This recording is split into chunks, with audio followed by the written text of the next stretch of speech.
So guys, NPCI की तरफ से दो बड़े अपडेट आ रहे हैं सीएसपी संचालकों के लिए, रिटेलरों के लिए। अगर आप एईपीएस संचालक हैं, सीएसपी संचालक हैं या फिर ग्राहक सेवा केंद्र रन करते हैं किसी भी कंपनी का और आप अपने ग्राहकों को बैंकिंग सेवाएं प्रोवाइड करते हैं, तो आप लोग के लिए यह रूल और यह जो गाइडलाइन है एनपीसीआई का, इसे जानना बहुत ही जरूरी है। देखिए, जैसा कि आप सभी को पता है कि आज से कुछ समय पहले एनपीसीआई की तरफ से एक जो नया अपडेट आया था, नया रूल आया था टू फैक्टर ऑथेंटिकेशन का, जिसके माध्यम से हम लोग किसी भी अगर कंपनी के पोर्टल में लॉगिन करते हैं तो लॉगिन करने के बाद जैसे ही हम लोग एईपीएस सर्विस को यूज करने जाते हैं तो वहां पर कोई भी ट्रांजैक्शन करने से पहले सबसे पहले हम लोग को अपना फिंगर लगा करके को वेरीफाई करना पड़ता है, खुद को ऑथेंटिकेट करना पड़ता है। इसके बाद हम लोग एईपीएस का कोई भी ट्रांजैक्शन यूज कर पाते थे, ठीक है। लेकिन अब एनपीसीआई की तरफ से दो बड़े अपडेट आ रहे हैं और यह जो देखिए टू फैक्टर ऑथेंटिकेशन का अपडेट था, अब कुछ कंपनियों में बहुत ही कम देखने के लिए मिलता है। जैसे जो लोग स्पाइस मनी के सीएसपी संचालक होंगे, स्पाइस मनी अधिकारी होंगे, उन लोगों को पता होगा कि इस समय स्पाइस मनी पोर्टल में जब कोई ट्रांजैक्शन करने जाते हैं लॉगिन करने के बाद,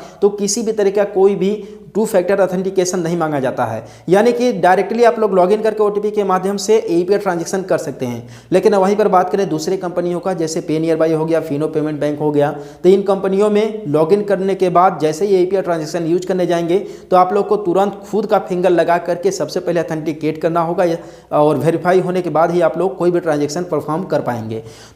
तो देखिए, यह स्पाइस मनी के अलावा कुछ अन्य कंपनियां भी हैं जिसमें टू फैक्टर ऑथेंटिकेशन फिलहाल सर्विस नहीं देखने के लिए मिल रहा है। अब देखिए, यह इसमें किसकी चूक है, एनपीसीआई का चूक है या फिर कंपनी का चूक है, ये तो नहीं कहा जा सकता। लेकिन कहीं ना कहीं यह जो सर्विस था सीएसपी संचालकों के लिए एक इरिटेट जैसा लगता था कि रोज सुबह उठो और फिंगर लगाओ। और यह जो सर्विस आया था, यह जो अपडेट आया था, उन सभी सीएसपी संचालकों को काफी ज्यादा परेशानी हुई थी जो लोग किसी और के नाम का, किसी और व्यक्ति के नाम का सीएसपी का संचालन करते थे। देखिए, एनपीसीआई की तरफ से यह जो अपडेट आया था कहीं ना कहीं सीएसपी संचालकों के, ग्राहकों के सुरक्षा के पर्पज से आया था। और यह जो अपडेट है बहुत सारी कंपनियों में काम कर रहा है, लेकिन कुछ ऐसे भी कंपनियां हैं जिनमें काम नहीं कर रहा है, जैसे कि मैंने आप लोगों को बताया स्पाइस मनी। लेकिन आने वाले समय में लगभग 1 जनवरी के बाद जिन कंपनियों में एनपीसीआई का टू फैक्टर ऑथेंटिकेशन सर्विस नहीं काम कर रहा है, उन सभी कंपनियों में टू फैक्टर ऑथेंटिकेशन काम करना शुरू कर देगा। यानी कि बिना खुद को ऑथेंटिकेट किए, बिना खुद को वेरीफाई किए हुए आप लोग किसी भी कंपनी के पोर्टल में किसी भी तरीके का कोई भी एईपीएस ट्रांजैक्शन नहीं कर पाएंगे, चाहे वो मिनी स्टेटमेंट का हो, चाहे बैलेंस इंक्वायरी का हो, चाहे कैश विड्रॉल का हो,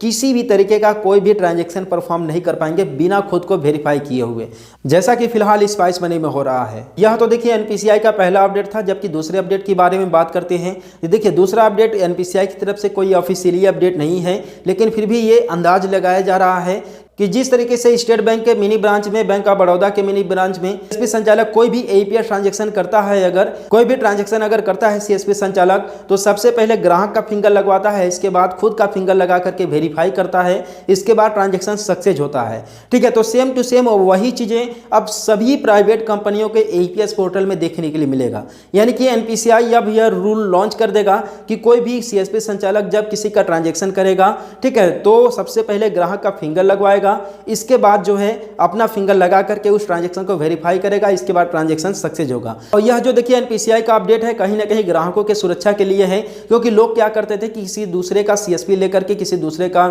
जो है सीएसपी का यूजर आईडी पासवर्ड लेकर के ग्राहकों के साथ ठगी करते थे। तो यह ठगी और फ्रॉड एक तरीके से बिल्कुल स्टॉप हो जाएगा। लेकिन हाँ, कहीं ना कहीं उन सभी सीएसपी संचालकों के लिए एक तरीके से प्रॉब्लम है जो लोग किसी और व्यक्ति का सीएसपी रन करते थे, ठीक है। तो आप लोग को यह कैसा लगा एनपीसीआई का अपडेट, आप लोग मुझे कमेंट में बताएं और हम लोग मिलते हैं फिर किसी नेक्स्ट वीडियो में एक नए अपडेट के साथ।